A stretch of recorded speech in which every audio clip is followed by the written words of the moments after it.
Well, hello, good evening. Welcome to the virtual event space of the Norwich Bookstore. And I am so glad to see you all streaming into the room. And from wherever you're joining us tonight, a warm welcome to you. We're coming to you live from the Norwich Bookstore. I guess technically this is my home office, but in spirit from the Norwich Bookstore, which is an independent bookstore in Norwich, Vermont. We're in the Upper Valley near Dartmouth College and the King Arthur Baking Company campus. And if you are not from the area, we hope that you'll come visit us someday. My name is Sam. I'm one of the co-owners of the Norwich Bookstore and very grateful to have you all here and to be here with two wonderful authors, one of whom we are very proud to call a local author. And really excited to talk about Amy Belding Brown's new book, Emily's House, which we are delighted to have on our shelves at the Norwich Bookstore. It has been flying off the shelves, and I think at the end of the evening, if you don't have your copy, you will want one. Before we get started, I just have a couple of announcements to make.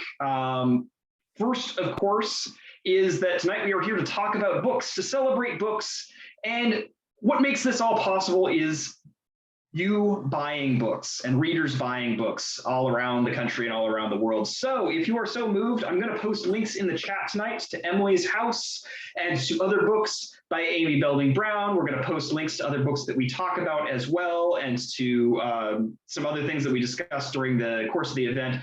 But if you would like a copy of Emily's House, please click the link in the chat and purchase one from the Norwich Bookstore. Purchase a couple. The holidays are coming and we do ship. And we'll send these books anywhere in the country for you. If you request it, Amy might even be willing to sign a copy for you. We really appreciate that. That helps to support our store. It helps to support these author event programs. And it also, of course, helps to keep the authors you love writing. So again, we'll post links in the chat and do check those out. Don't be shy. At the end of the evening, we are going to, I think this is going to be a really interesting discussion. And at the end of it, we are going to have some time for questions. So if you have a question for Amy or for Aífe Murray, or for both of them, as I think the case will be, you can post that in the chat, or at the bottom of your screen, you will see a Q&A box, and you can click on that, type your question in there. We will get to as many questions as we have time for at the end of the event. And we always enjoy seeing your questions, so keep those coming. We do many events through the Norwich Bookstore. Some of them are with local authors. Some of them are with touring authors from all over the country, sometimes all over the world. There's sure to be something else that you will enjoy. So we definitely encourage you to follow us. We're at Norwich Bookstore on most social media. And you can also check out our website, norwichbookstore.com, and sign up for our email newsletter there. And that way you'll get a heads up on other events that we have coming up. Most of them are virtual right now, and so you can tune in from wherever, but always something else interesting coming up. And now, without further ado, I am so excited to welcome Amy Belding Brown and Aífe Murray tonight to discuss some fascinating backstory, some augmentation to the story that you know, or think you might know, of Emily Dickinson, as told through and by the people around her. We are so delighted to have both of these authors joining us, and I'm sure you'll be very excited to hear what they have to say. Amy Belding Brown is the author of several historical novels, including the USA Today bestselling Flight of the Sparrow and Mr. Emerson's Wife. She's a New England history enthusiast who at a young age was infused with our region's outlook and values. She grew up in Proctor, Vermont, and she's a graduate of Bates College in Lewiston, Maine. She received her MFA from Vermont College, and she's been living in Thetford, Vermont, not too far from the Norwich Bookstore, for the past 10 years with her husband, who is a UCC minister and spiritual director. Her new novel is Emily's House. And joining Amy Belding Brown tonight, we are so excited to have Aífe Murray. She is the author of Maid as Muse, How Servants Changed Emily Dickinson's Life and Language, and Art of Service, an artist book collaboration with the Dickinson Museum House Cleaners and Gardeners. She's also the co-producer and on-air rogue scholar for The Slave Is Gone, the new podcast that talks back to Dickinson, the Apple TV show about Emily Dickinson's coming of age. In this podcast, along with Aífe, poets Jericho Brown and Breon Janae break down what's historically and emotionally true in Dickinson, the show, and they always bring it back to Emily Dickinson's risk-taking and luminous poetry. And The Slave Is Gone was just recently awarded a grant by the Massachusetts Humanities for expanding Massachusetts stories. To start us off, we were kind of ruminating on that quote that I just read, talking about what's both historically and emotionally true. The best historical fiction works on both the facts as they happened and the emotional truths of a story. And that is something that both Aífe's work and especially the podcasts touch on, and it is also what is touched on in all of Amy Belding Brown's novels, including Emily's House. So to start us off, we're going to play a short trailer for the podcast, The Slave Is Gone, which Aífe Murray co-produces, and that will kind of set the stage for the discussion that we are going to have tonight. So let's get this started up.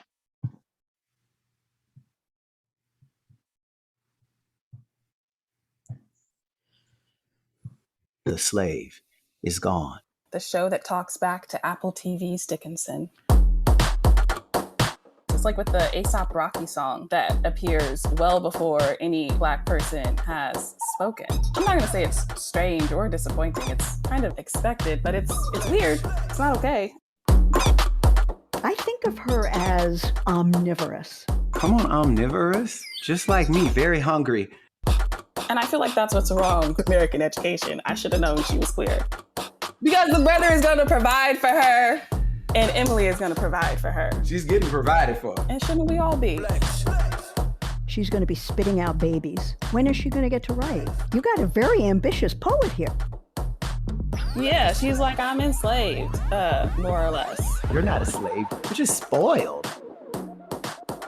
I love how the episode amounts to a poem. The slave is gone. Please tell me they fuck. Please, please, please, please, please. And low.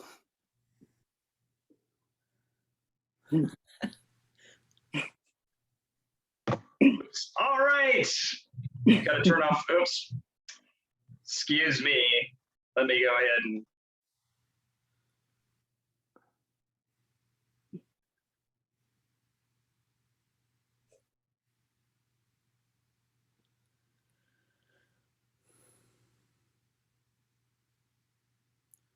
Muted.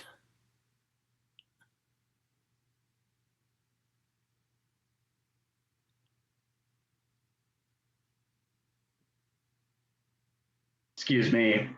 Have to be careful with autoplay on YouTube, otherwise it just moves into something else that is far less interesting than what we're about to talk about. So that gives you a little feel for the podcast, The Slave Is Gone, which Aífe Murray has been working on, and which is informed in part by Maid is Muse, her book from 2010. And Maid is Muse also, in turn, informed Emily's House, the new novel by Amy Belding Brown. And so to start us off, Amy, tell us about Emily's House and how Maid is Muse informed it and how these stories came to be told. Thank you. And thank you so much for inviting us. It's a wonderful, I feel it's a privilege to be here with Aífe especially. Emily's House is a book about Emily Dickinson told through the eyes of Margaret Maher, who was Emily Dickinson's longtime maid. And she also played a really influential role in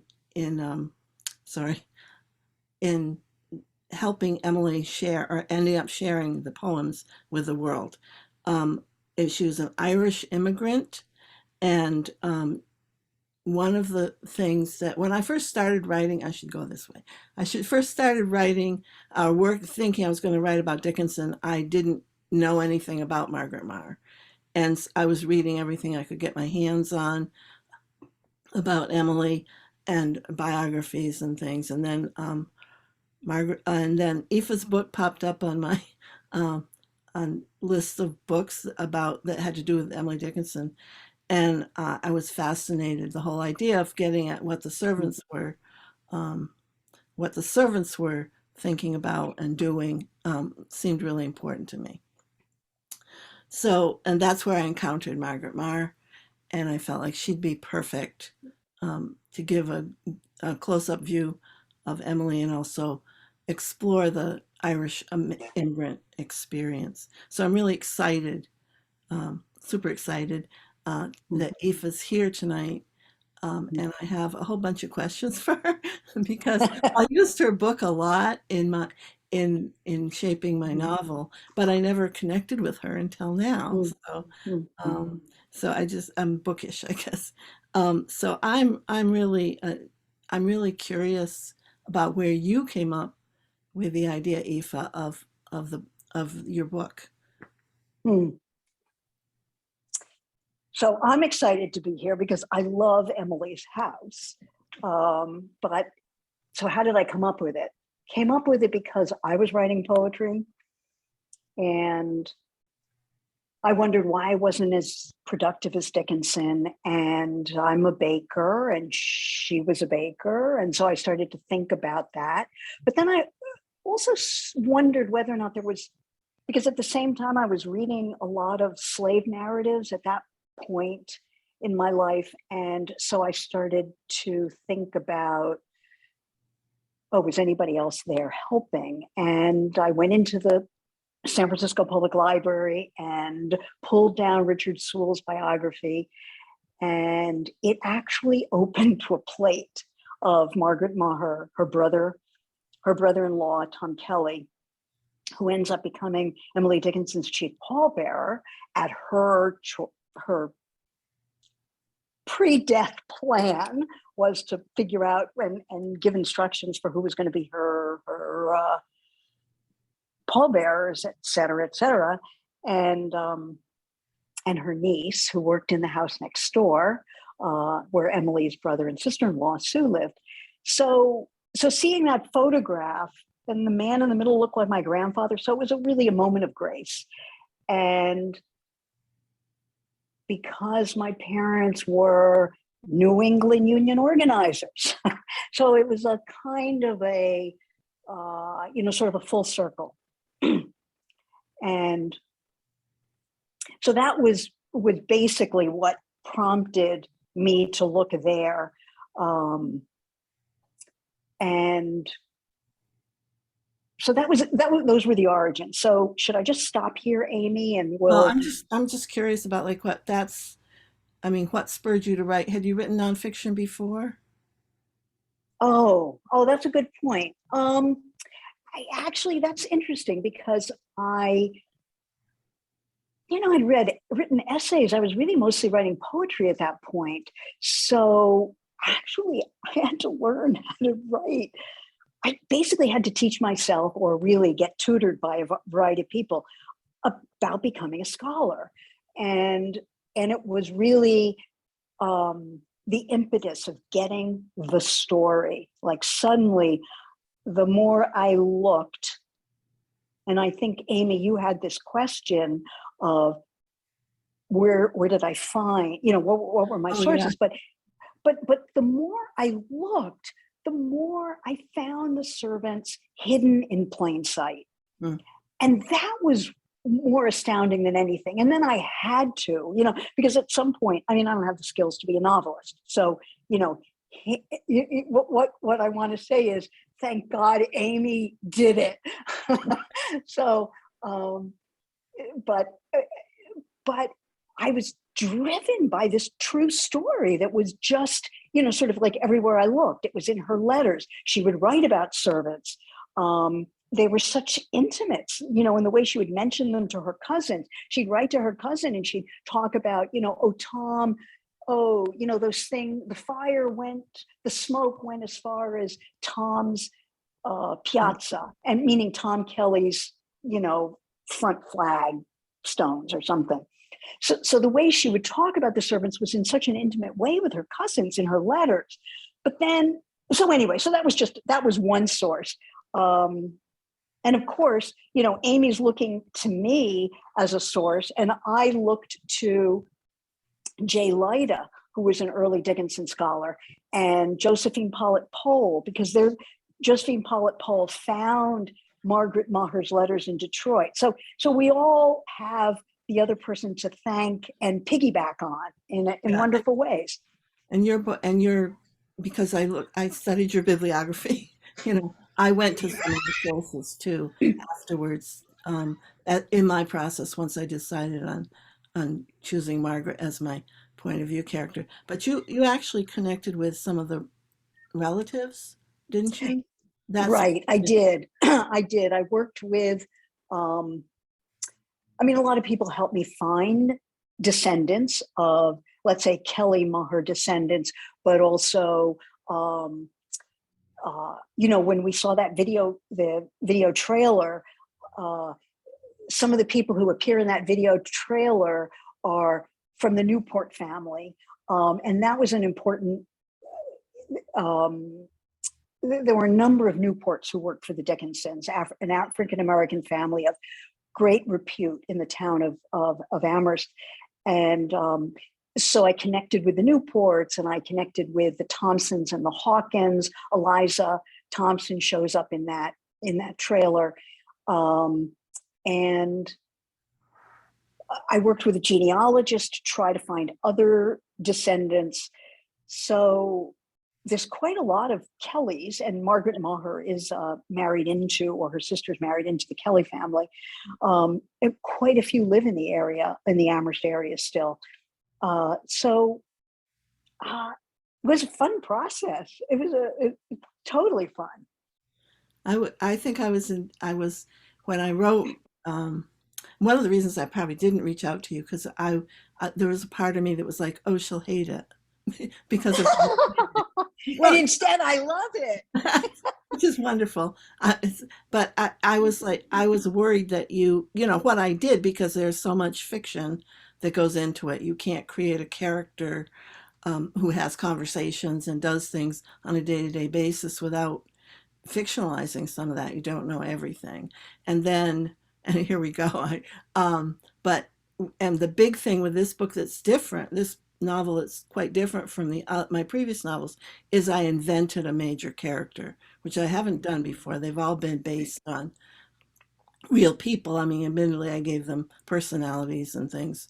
But I invented Patrick, which I know from a brief conversation with you that you really liked Patrick. And I'm like, well, good, but he's fiction. It's like, I guess, I don't know, but see, that's where I think it's, when Sam talked some about the whole notion of,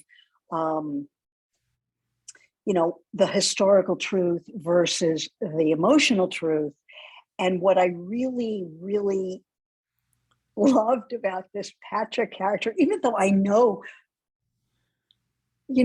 A to Z of Margaret Maher's life, I was really hoping that she was going to marry this guy and change her life. And what's so fabulous about the Patrick character as the love interest is that it gets at this longing. He becomes an absolutely wonderful vehicle for the longing that Margaret Maher had to change her life and to get out of service. Getting out of service is a huge desire for people who are working as maids or laborers. And she tried her entire life to leave the Dickinsons and to leave the Boltwoods, the family that she worked for before the Dickinsons. And so he becomes that outlet for her. It's beautiful because it really gets at the emotional truth of what was going on for her. And I thought it was brilliant. So thank you. I guess I wasn't even thinking along those. I was very aware that she wanted to get out. That's so plain from your book and the research I did about her, following it up. that she didn't was a tragedy. And I in a way, and I part of me just wanted to write it so that. But you can't write she was there with the Dickinsons for 17 years. Or with Emily for 17 years, with the Dickinsons for 30. And she never did leave them until they'd all died.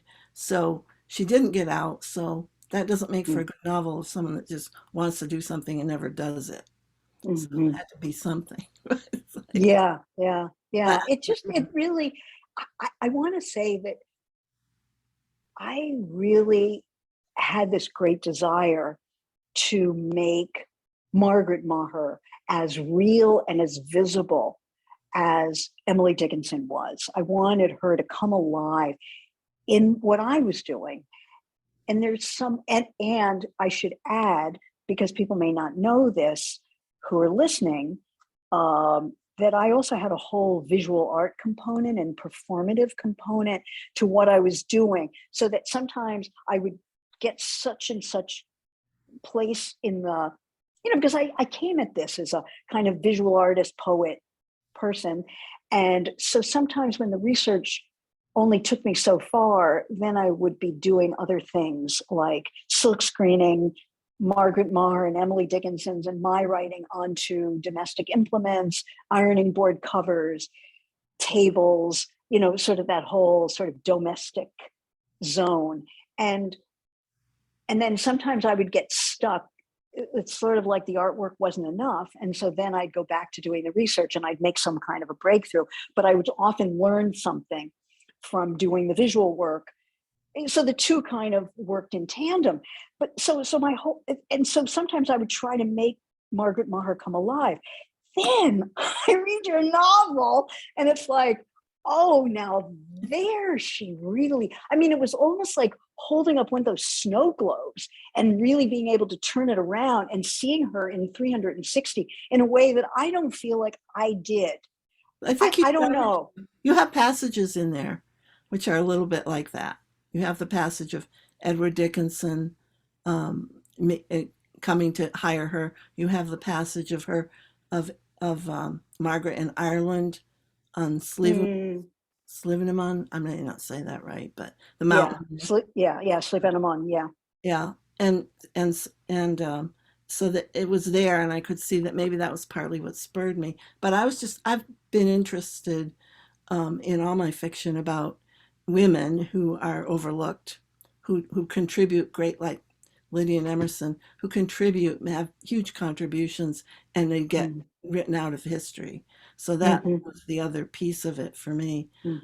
And I think in my head, I fell in love with Margaret, which I don't do with my characters. Sometimes I don't even like them that well for quite a long time. But she just came alive. And once she did, it was like, okay, so she took me for a ride. It's kind of how it felt. I had a great time with the language. I had fun with trying to get an Irish sort of flavor to the way she talked and stuff. But I am wondering partly how you said she came alive for you, but how much does the way she came alive in my book correspond to the way she came alive in your head when you were writing about her, when you were researching her? Wow, that's such a great question. I don't know. How did she come alive differently in your novel? Well, or yeah, how did it correspond with your image of her? Oh, yes.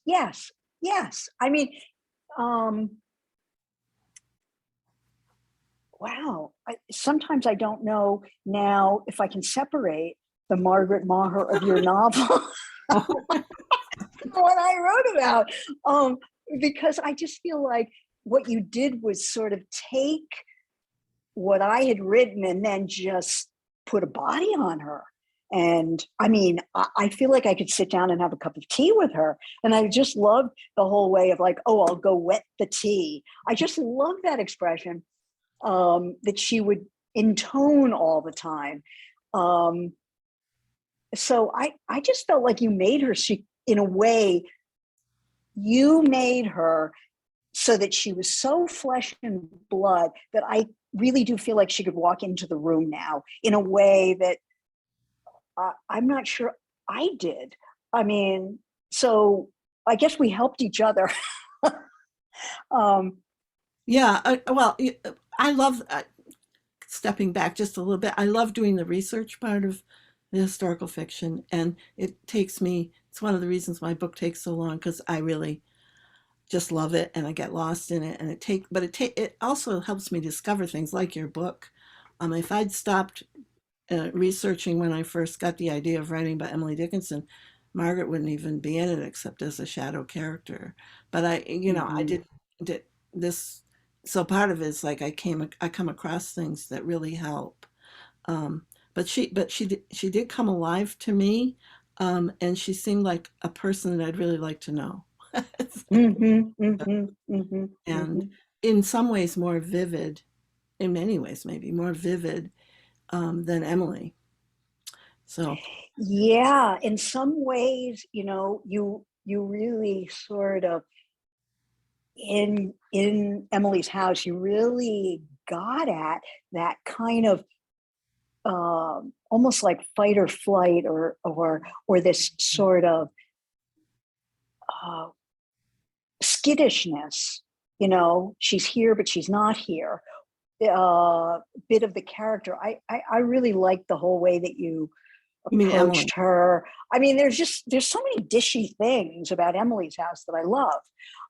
And I don't know if I don't know how much I should say, because I don't know if I want to give it away so people to read it. But there's just like, let me just say this to the listeners: Amy goes places that are so fun with characters, sexy scenes and stuff that are emotionally true, and there are huge debates as to whether or not they're historically true. And I really like that Amy came down on Dish and came down on the side of sex. I mean, so yeah, I anyway, but so I have to ask you something, Amy, which is, I remember we had a phone conversation and you said, oh yeah, when I was in Amherst doing research, it's like, how does a novelist, in some ways, some of it is you really want to get impressionistic stuff. I don't know,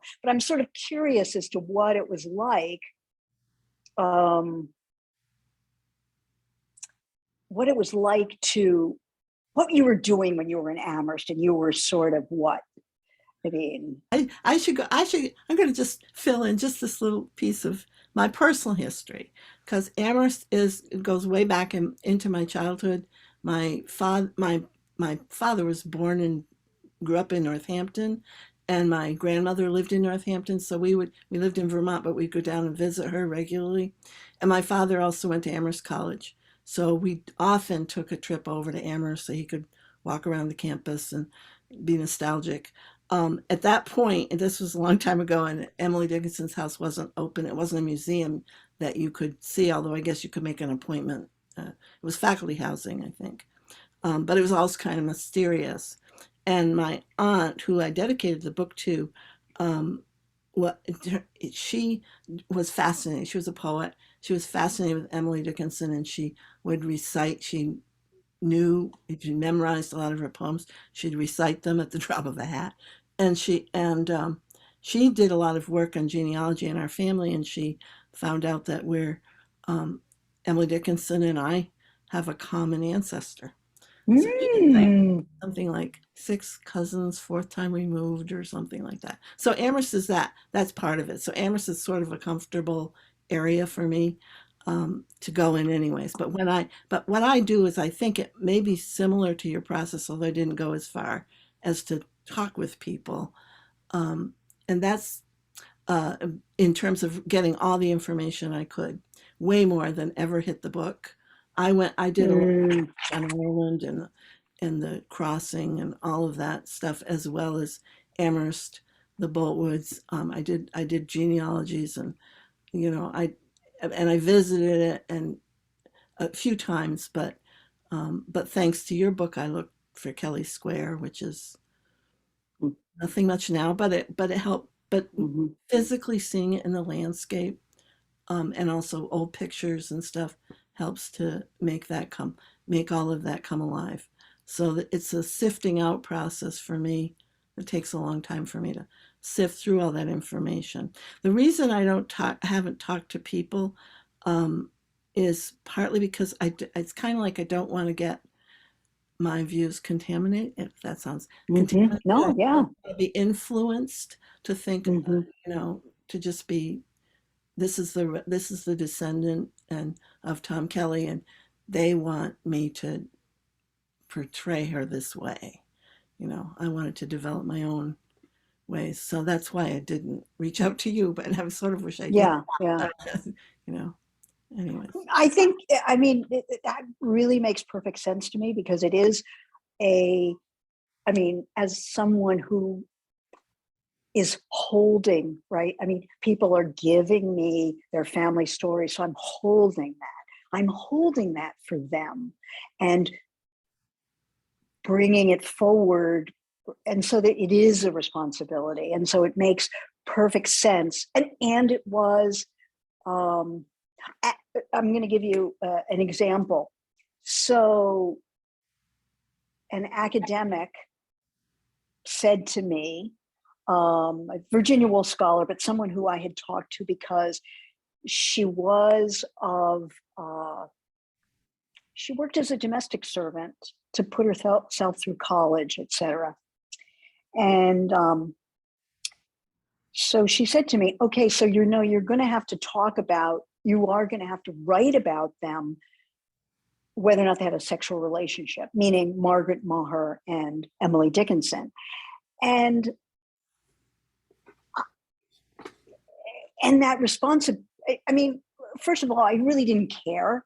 And I'm not a doctoral student. And so I didn't have to, what do I want to say? Check that box, right? And I didn't have to, right?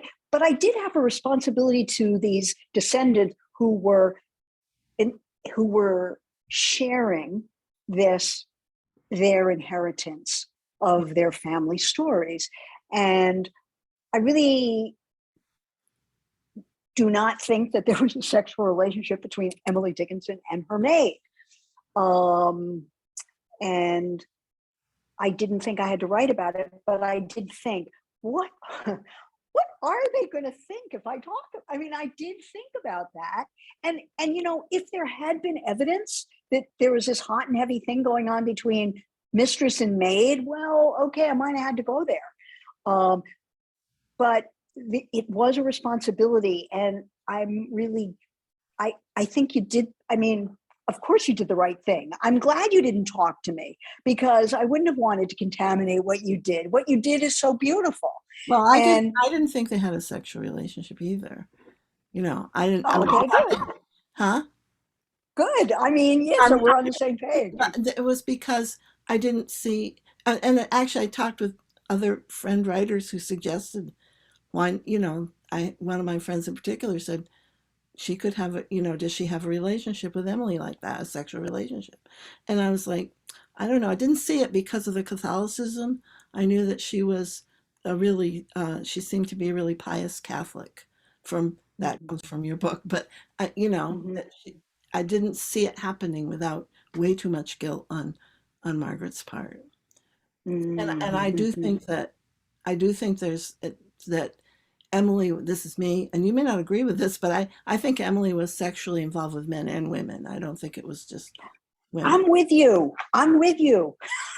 Yeah. Yeah. That's my feeling. Well, that's what I say in the trailer when I said, I think she's an omnivore. It's just like, this is somebody who, and Jericho kind of went with it where he went with it. But, this is somebody who was really who was alert to everything. Yes, I think she's an omnivore, not just sexually, but every way. She's in every way. Yeah. I also saw her sort of a mystic, but the other thing I was doing is trying to see her through Margaret's eyes and how Margaret would interpret Mhm. stuff. So the thing with Sue, because I think there was something definitely between Emily and Sue sexually, but Mhm. I didn't know. I just felt like Margaret wouldn't. It would be like a little bit of a bridge too far for her to really. That would be okay with her. So Well, and don't you think also it would be a bridge too far for Emily Dickinson? I mean, just in terms of her sense of boundaries, and it might not have been, they might not have used the term class in those days, but there was a certain, I mean, they were a cut above, or thought of themselves as a cut oh above. yeah. I mean, So the relationship between Emily and Sue, which I don't think that Margaret would have wanted to recognize, even if mm, I see option. what you're saying. Yeah, yeah, That's yeah. what I meant. Yeah. Okay, okay. So Right. even if it was in sort of almost in her face, she wouldn't entertain that thought. But Mhm. I mean, that was my image of Margaret. That's all I can say. Yeah, yeah. No, I could see that. I could see It's that. Yeah. science fiction. I'll remember. This is my Right, fiction. right, right. Yeah, yeah, yeah. But historical truth and emotional truth, I don't know. I have to say that in reading the book, I don't remember what it was, but it's like, I mean, how many pages is it? 300. 200 or 300 or something. I remember getting somewhere very far into the book and going, oh, and you just use this historical nugget in this place kind of late in the story. And I thought, oh, fantastic. Like, oh, that was a great place to do that, because there is some way.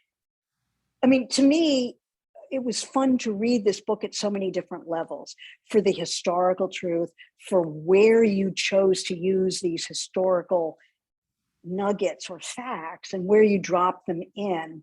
I just found that fascinating. Um, They probably as moved. someone who struggled to, like, well, what goes in what chapter, and it was just so I was fascinated by where you drop things. Anyway, I interrupted you. No, it's a very different process, I'm sure, to write the nonfiction.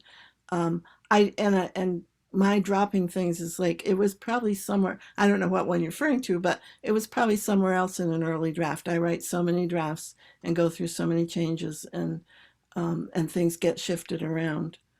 Okay, so let's talk about how many drafts. How many drafts I do you know? No, I don't know. I can talk about how many years it took me and how many. At one point, very early on, I was going to tell Margaret's story from the starting in Ireland, and I Oh, wrote and I wrote and I wrote and I got and my poor agent. I sent it. I sent. I don't know if I think I hadn't finished the whole book at that point. It was just like, would you like to see these chapters? I had 15 chapters in before she even met Emily.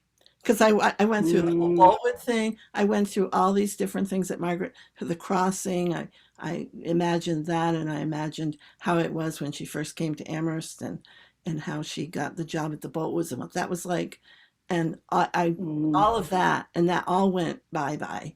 But I think that process. I mean, it's a lot of work. It took me a lot of time, but I enjoy it, and it brings her alive in my head. So by the time I actually get to my final draft, which isn't probably till shortly before my editor says it's okay, it's it,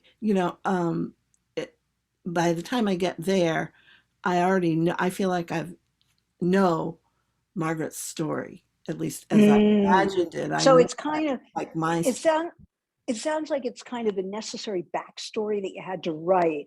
And what I was going to say is, I wrote the Maid as Muse is draft 5. So I wrote 5 completely different, well, I won't say completely different books, but I wrote 5 books basically. yeah. And they had different titles. Oh, really? Yeah. And yeah. So how many years? How many years did it take you, if you don't know? Well, Flight of the Sparrows published in 2014, and I started researching not long after that.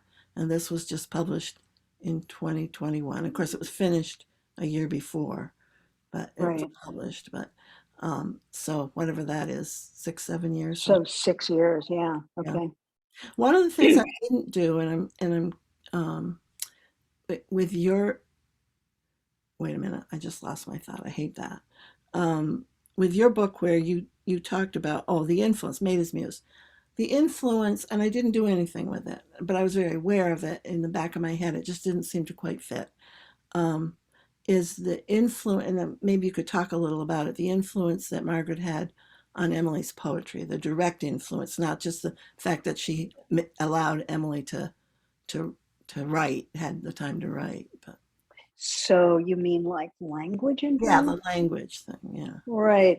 Well, so I do spend a lot of time in Maid is Muse thinking about that. It's a big, big, big, long chapter. And I want to say that it's servant influence. I mean, I really try to look at all the linguistic influences because she was such an auditory person from a very young age. And it isn't just, servant speech that pleasured her, but it was everything. I mean, she was just an auditory sponge. And so I try in this third chapter of the book, that's probably the longest chapter, is I try to look at it from a young age. And because she was really into Robert Burns, and she would, I was laughing, she would quote Robert Burns when she would talk with her siblings, and she would go around quoting from his poetry when she was young. And I think it was yesterday, the day before, talking to my sister-in-law about this, because when I was a teenager, I was mad for Laura Nero. And my friend and I would write notes back and forth in school. All of our notes passed back and forth were lyrics from Laura Nero, who was this, I don't know what to say, folk singer type person from the 60s or 70s. And so I was thinking about, it's kind of like I was doing that sort of thing, except that Emily Dickinson was really at such a sort of tonal, I mean, she was just, the phonemes, I mean, the vowels, the everything. And so servant speech comes into the picture, and it's just more grist for the mill, as it were. And so that's partly what I tried to do by mining her letters and somewhat her poetry, to sort of look at the way in which she's playing with people code shifting in their language. And she was really interested in, sort of when her father code shifted. And so she would quote him in her letters. So this is somebody who was really just bathed in sound and the sound of language. And so I hope I achieved it, but I think the servants play a piece in that, because of the fact that if African-American servants, Irish immigrant servants, Native American servants, English immigrant servants, they're all bringing more rich sounds to somebody who just revels in it. So anyway, I hope I did it, but it was, No. Yeah, I was intrigued by that, and I didn't do much with it, except that it sort of, in a strange way, gave me liberty to really play with Margaret's voice. I felt like this is something, tuning into the way she used language, because Dickinson's use of language is just brilliant. It's dazzling, it's like, yeah, that was yeah, the feeling. yeah. Well, I'm glad that chapter gave you permission to play around, because it's so fun. I mean, there was just so many. I have to admit to the audience, I'm reading Amy's book and I'm texting her. Like, I would read something and I'd laugh out loud, and I go, and then I quote what she just said and said, I am just laughing hysterically. So anyway, it was fun to be able to read your book and tell you how much I liked it as I was going along. That was fun. Thank you so much, both of you. I've been enjoying listening here, and sounds like folks are interacting. We've got some good questions as well. And I did want to take a minute to get into some of the questions that folks out in the audience have. And between the two of you, you have such a wealth of knowledge and passion about the subject matter. So thank you so much for this conversation. Amy, I wanted to start off asking, you had mentioned back a little ways that you had wanted to tell the Emily Dickinson story from a different angle before you, for lack of a better word, met Margaret through Maid as Muse. Do you remember whose story you were going to tell before you met Margaret? Yeah. Very first, I thought, oh, I'll do it from Emily's point of view, and I really quickly realized I couldn't do that. I couldn't do the language thing with her.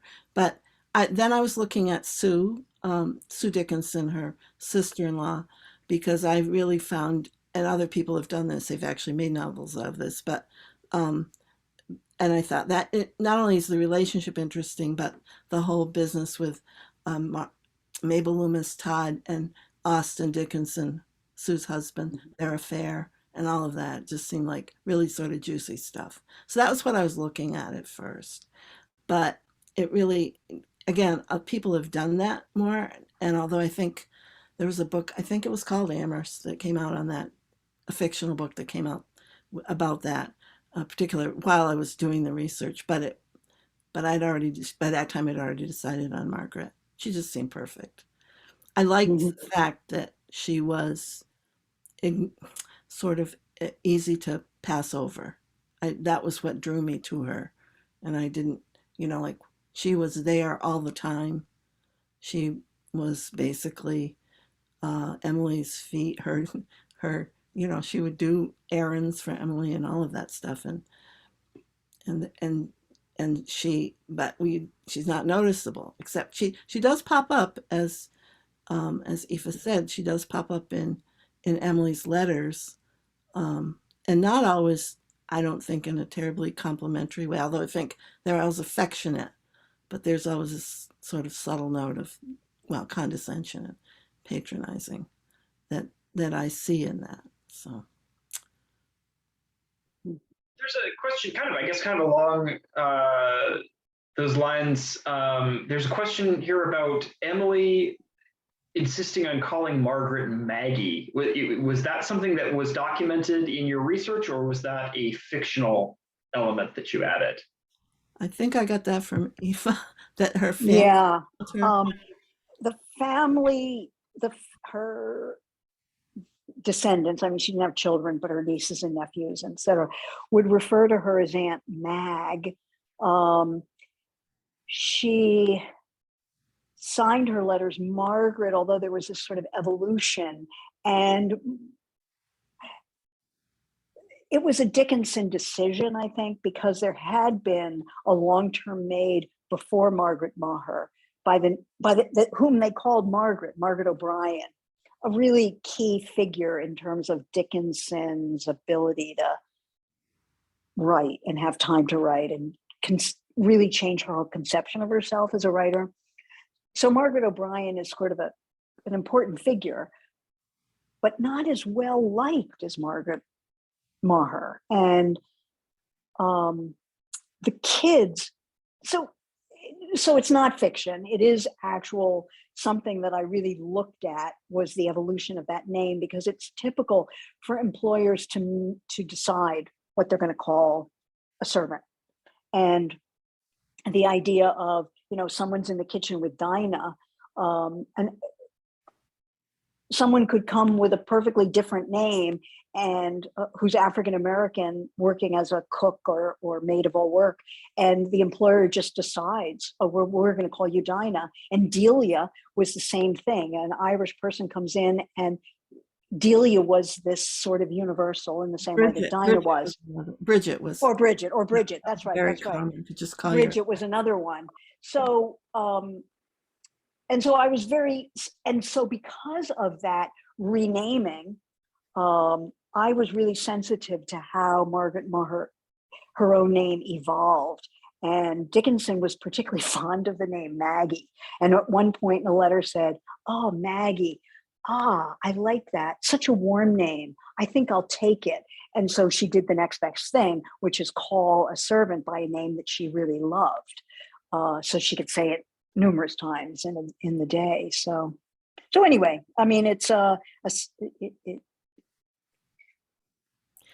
it's a territory crosser to rename someone and to have your own integrity, to have your own name.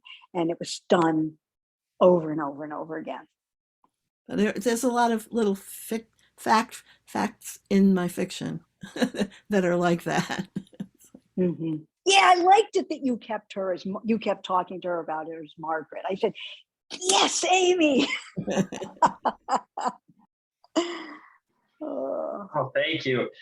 Another question about this one's about the structure of the novel.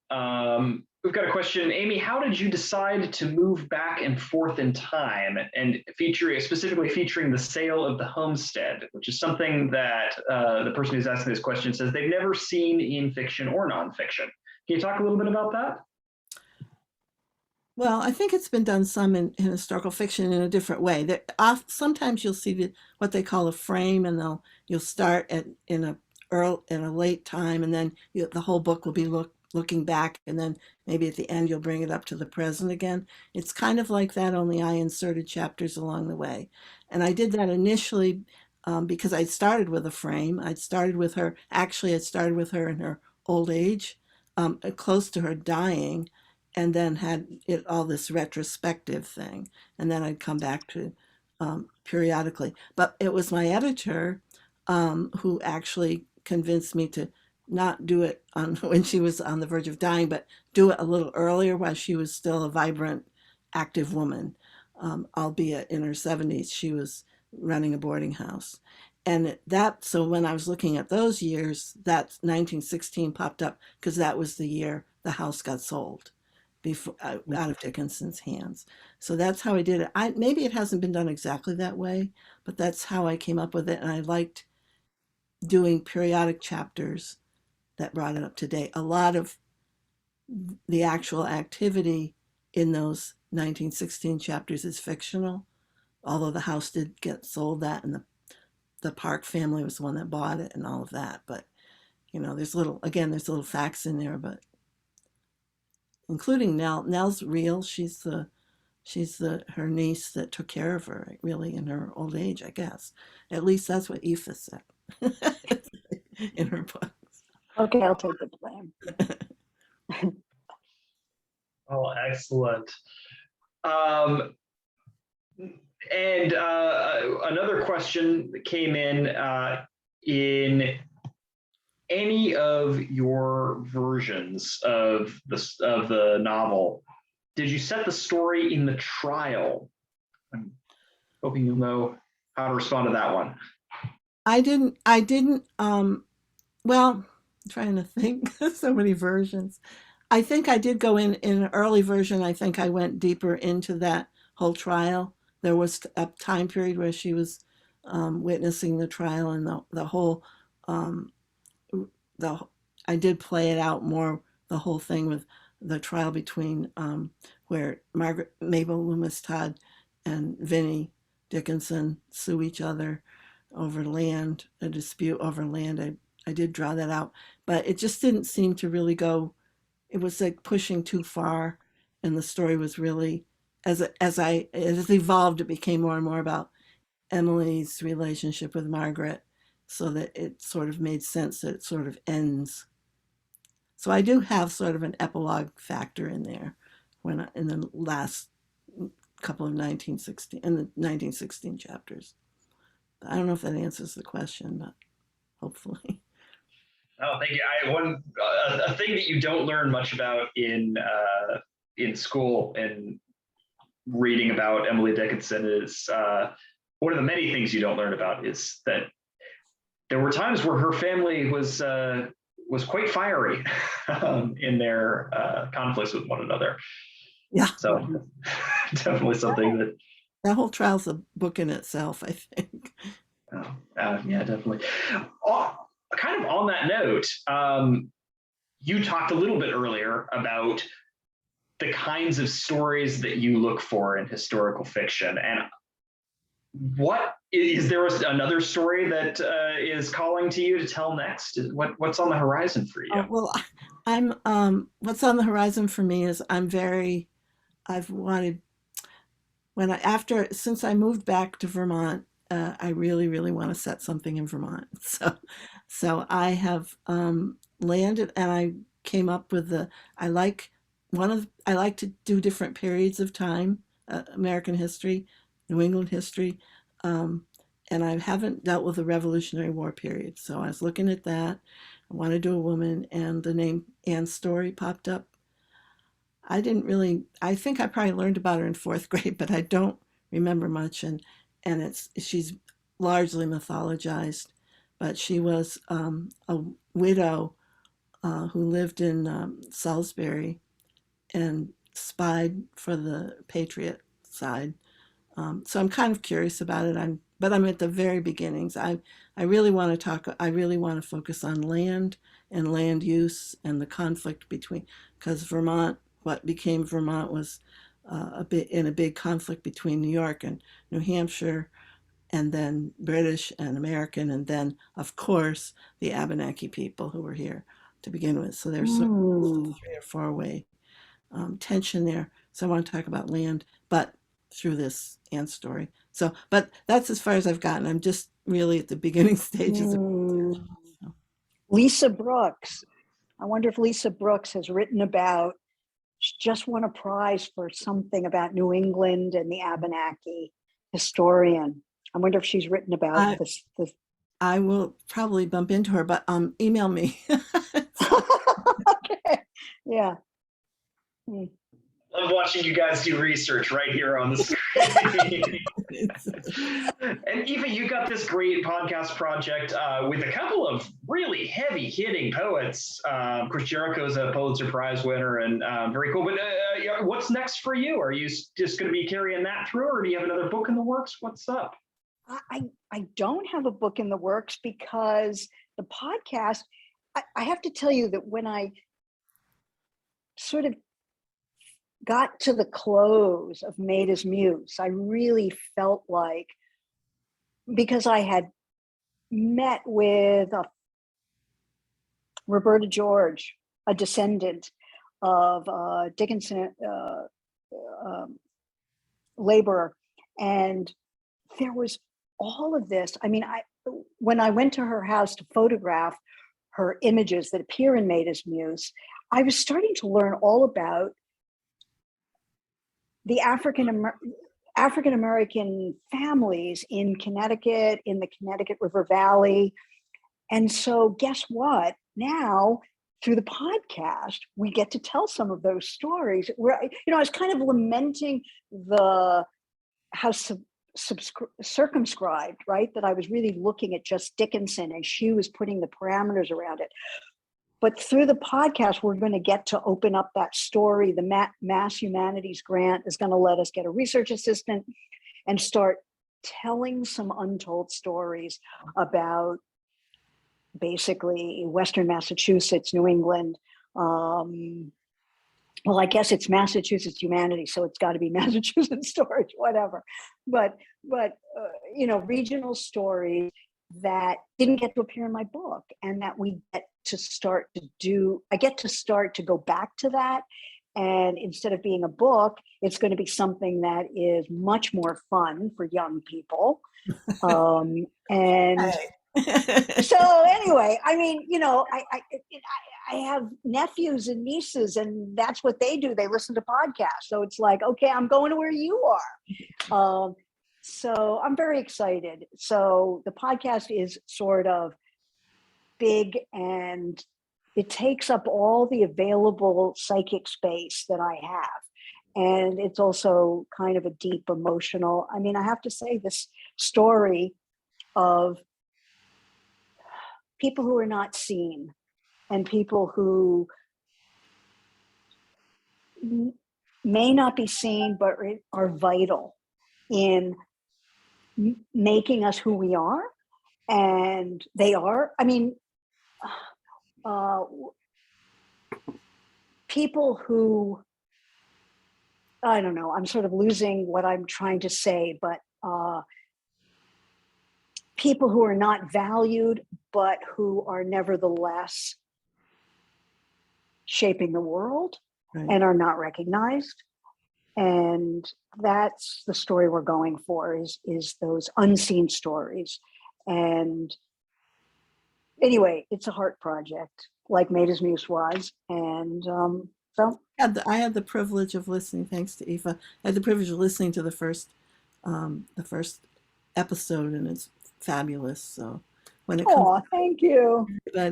No, it's really exciting, and it's a sort of a critique and affirmation of the Dickinson TV show, which is fascinating, which I find fascinating. I think interesting. Telling untold stories and finding those emotional truths as well as the historical ones. I think it's a big project that you both are working on in your multifaceted ways, and we thank you for it. Tonight, we've been here with Amy Belding Brown. Her new book is Emily's House. It is a novel about Emily Dickinson and, of course, about her maid, Margaret Maher. As we've discussed, this book is available at the Norwich Bookstore. There are links in the chat to order this book, as well as Amy's other novels, which all kind of do this, tell these untold stories, focus on the character in the room who was there, but you may not have known. And of course, these books are available, and we are delighted to have them available for pickup at our store or to be shipped anywhere in the world, if you so desire. And Aífe Murray has a podcast. It's The Slave Is Gone. I posted a link in the chat to check out a longer excerpt. You heard the trailer, but you may want to hear a little bit more. Two wonderful acclaimed poets joining her in conversation and in conversation with each other and with Emily Dickinson's work in history. You may want to check that out as well, and it sounds like more exciting things to come on that too.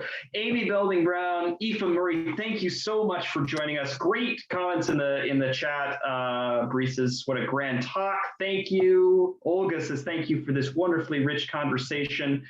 And Burley says, I'm a guide at the Emily Dickinson Museum and thrilled for the work both of you have done, a real service to the canon. And specifically, Amy, you did a great job with Judge Lord as well as Maggie. So from folks who know, thank you very much to both of you for your hard work. And thank you out there to all of you who tuned in tonight from wherever you were, whether here in the Upper Valley or far beyond. We hope you'll come back, and wherever you are joining us from tonight, be safe, do good work, read good books, and we will see you next time. Thanks so much from the Norwich Bookstore.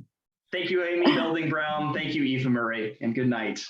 Thanks, Sam. Thanks, Norwich Bookstore. Thank you. Yeah, thank you so much.